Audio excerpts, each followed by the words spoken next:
Donovan Mitchell, point guard for the Utah Jazz. Thank you so much for being part of Three Questions. Thank you. Thank you for having me. I appreciate it. You truly are a remarkable man. I mean, there are too many specific incidents of you showing up unannounced or helping somebody out or taking the lead somewhere to be able to list here. But it is clear that your exuberance for life and for people is obvious. And on top of all of that, your performance on the court is awe-inspiring. Thank you. Thank you. My first question is this. Who are you really, and what have you done with Superman?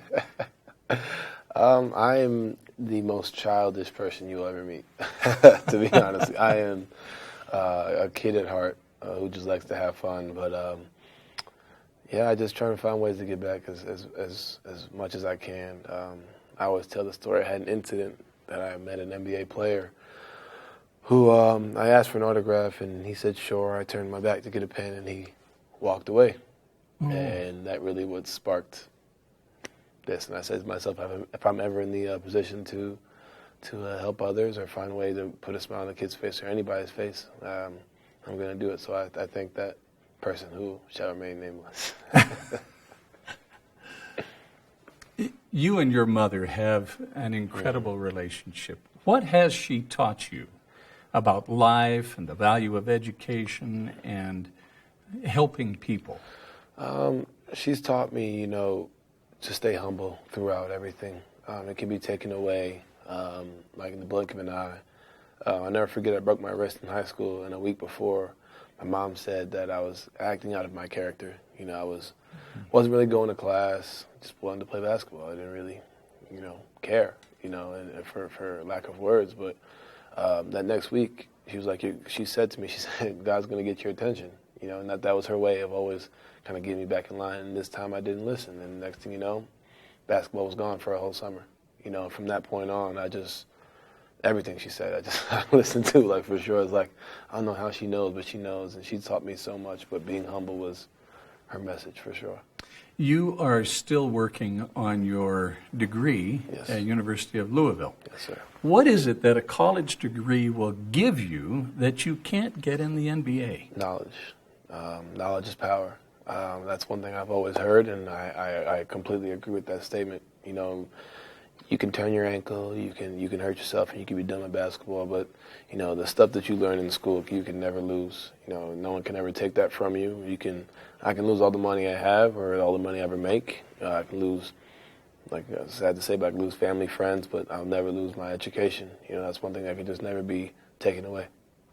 You have taken on a leadership role, not only on the court, but off the court as well. What do you see as your role in the Utah Jazz organization and in this community? I guess inspire, would be the word I would use, just because, I understand. It took me until the summer to realize who I was in this community, to be honest with you. Finally kind of sit back and understand, as far as the team goes, I look to all the other guys, for help. It may look like I'm the leader, but, those guys are the ones that help me on a day-to-day basis. And like Joe Ingles, Ricky, Rudy, Thabo, Epe, Fave, all those guys, I ask questions on a daily basis, and they help me become who I am, the guy who you guys see on night to night. But off the floor, just finding a way to put a smile on every kid's face, any chance I can. Obviously there are times where I can't. If I'm in a hurry or I can't do something, but understand that that kid may never see somebody famous in their life ever again. So understanding to make that one-on-one connection so they can have that moment. I would make the joke. So go ahead, you can go ahead and brag to your friends, because I would do that if I saw somebody. I would do the same thing. So go ahead, brag to your friends, picture, selfie video, Instagram video, whatever it may be, so they can keep that for forever. You are unique in the NBA. Not that other players don't do those kinds of things, but I haven't seen another high-profile NBA player who responds to the fans quite like you do. Where does that come from? Well, last year I was the fan. Well, 2 years ago now, but I was the fan. I didn't expect to be here. I didn't expect to be in this position in any way, shape, or form. So for me, it was just if I was in college and let's say Russell Westbrook had walked through the door, and I would react a certain way, and I would want him to react like the way I react to people. That's how I envision it always happening. If it was LeBron, if it was Kobe, D Wade. So now that I'm in that position a year later, it's like, well, I'm going to do everything that I've always wanted to see from my superstar peers, or whatever you want to call them, or not peers, excuse me, my call them sports heroes. So for every chance that I can, I kind of want to give a kid the moment that I've always wanted with someone I looked up to. There are those who say that you are, in your own right, an NBA superstar, along with LeBron. No, not yet. And I disagree. So you don't see yourself do you see yourself as a superstar in embryo, a budding superstar? I have potential. I'll go with that. But, at the end of the day, I tell people it was one season. I could never play basketball again after this season, So for me, it goes back to that being humble. I just try and stay and forget last year ever happened. I need to have a whole new year to prove who I am. And next year is going to be the same thing. And the year after that's going to be the same thing. So for me, I'm still that young kid trying to scrape his way to the top. I can't lose that. If I lose that, then I lose who I am. So I got a long way to go, but I think last year was a good start. But last year was last year's in the past, and I got to restart. You, from what I am hearing and reading, you've got a signature shoe contract starting with Adidas. I mean, this is your second year in the NBA. That's got to be some kind of record. I can't confirm or deny what you said, but we do with Adidas. We do have something special coming. I will say that. But like I said, this whole year, everything that's happened has been incredible. It's been a whirlwind. It took me by surprise. It still takes me by surprise in times, but with Adidas, for them to have faith in me as well is a blessing. You obviously guys like James Harden, Derrick Rose, Damian Lillard, Kristaps Porzingis, list goes on, and Joel Embiid, list goes on and on.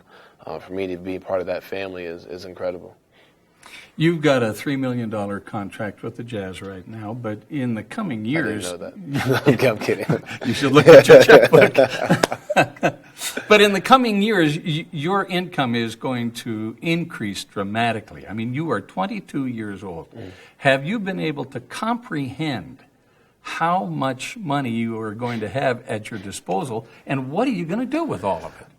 To be honest, you were the first person to ever ask me that question. To be honest, I've never thought about it because it's not here yet.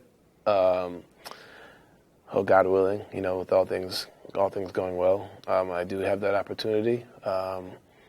My biggest thing, I want my sister to have a different growing up, and I didn't grow up in a bad, terrible area, nothing like that. But I grew up, there were nights where our car was gone, as a family, So there are nights when I would be in boarding school, so I was away, and my sister and my mom would be without power. So I want to be able to make sure that they don't have that problem ever again.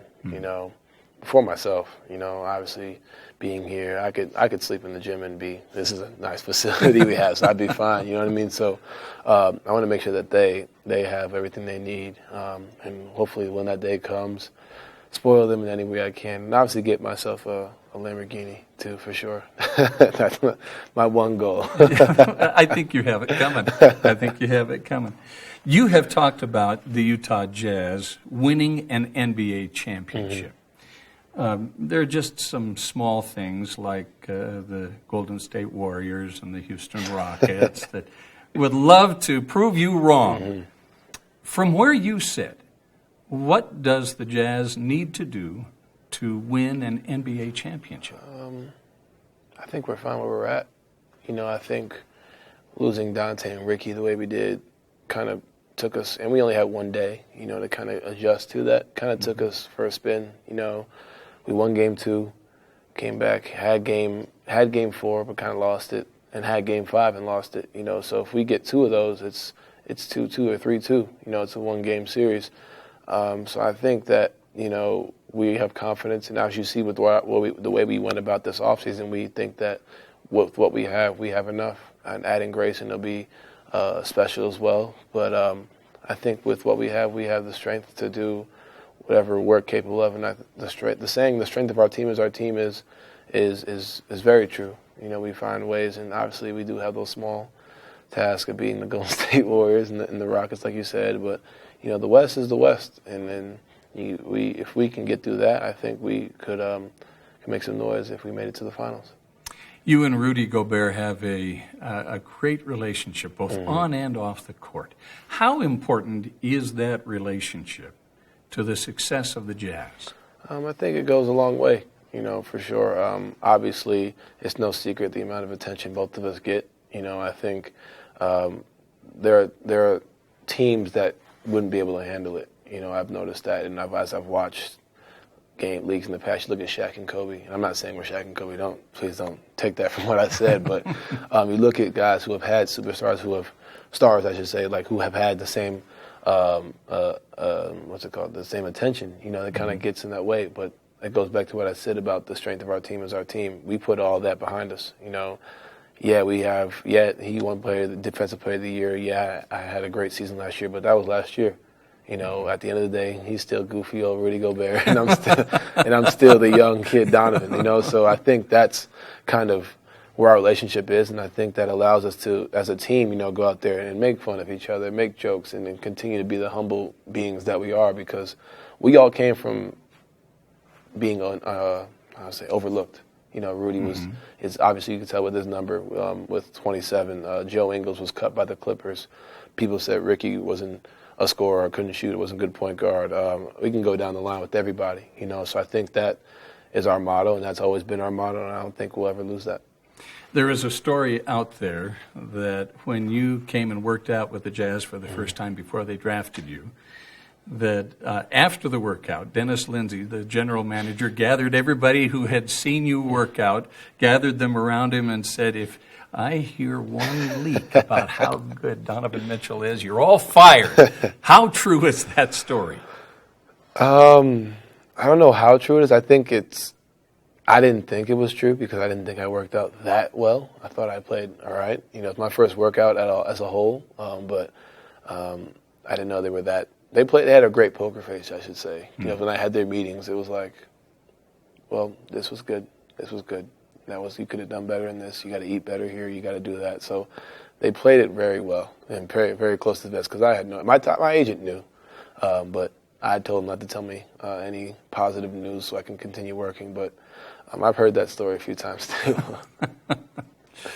Whenever you have someone who is very successful, and it doesn't matter what endeavor it is, whether it's in the NBA or anywhere else in life, you can be reasonably assured that they didn't slide into success. How difficult has it been for you to get to where you are and stay where you are? It hasn't been easy. A lot of in my life, you know, I've heard so many things of what I couldn't do. And growing up as a kid, it's tough when you start losing friends because you make decisions that'll better yourself. And it took me a while to realize that your success is not everybody's success, which is why I say what we have here as a team is so special. You know, the guys who are willing to sacrifice for the man next to them. Because to be honest, I don't really have that many friends. You know, and I think as a kid growing up, you want to have friends. You want to go hang out at places, but I didn't do that. You know, if my friends went out to a party, I was in the gym. Or I couldn't go to my friend's bar mitzvah, my friend's quinceañera because I had a game, you know. And over time, it was like, man, I'm starting to miss a lot, but it was for a greater cause. We didn't know this was coming up, but for sure. But there was always something that I was working towards, and you know, there's sacrifices. There comes a point where sacrifice what you want, or what you want becomes a sacrifice. You know, and my coach Johnny Bryant told me that recently, and I look back at my life, and it's the truth. You know, and that's pretty much my message to people, to kids who ask me how did I make it. You know, I'm not the LeBron story. I'm not the Ben Simmons story. You know, guys who were ranked number one in high school always had this. No one really knew who I was until this year. You know, so there's always a chance. You look at C.J. McCollum, Damian Lillard, Klay Thompson, Russell Westbrook. A lot of guys in this league no one really heard of until they got here. So, That's my little message. Don't let rankings or don't let popularity kind of define who you are, because there's always a plan. One last question, and that's this. Whether it's in the NBA or in life in general, how much does luck play into success? I think luck is when hard work meets opportunity.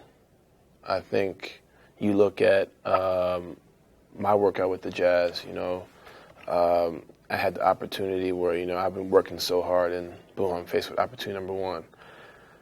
So I didn't think I did well, but I nailed it, So then you go to another workout, another opportunity, nail it. You've been working for 20 years at something, and like I said, the sacrifices you make, there's eventually going to be a time where those sacrifices that you've made, and you're going to get paid back for them, So I had 15 workouts, I had 15 opportunities to go out there and kind of make the hard work come to fruition, and everything come to fruition, and it did. And whether it's basketball, whether it's life, whether it's the bar exam for whoever, whether it's whatever it may be, that opportunity is going to be there, and it's up to you and that hard work that you've put in. You can't just expect to show up and be there, because there's not many guys who can just show up, or people in this world can show up and be good. You got to work hard, and there is luck, and obviously being in the right situation, and I was blessed to be put in a situation where coaching staff and an organization who believed in me, because not every organization is like that, and I think that kind of plays into it as well. Donovan Mitchell, point guard for the Utah Jazz. Thank you so much for being part of Three Questions. Thank you. I appreciate it.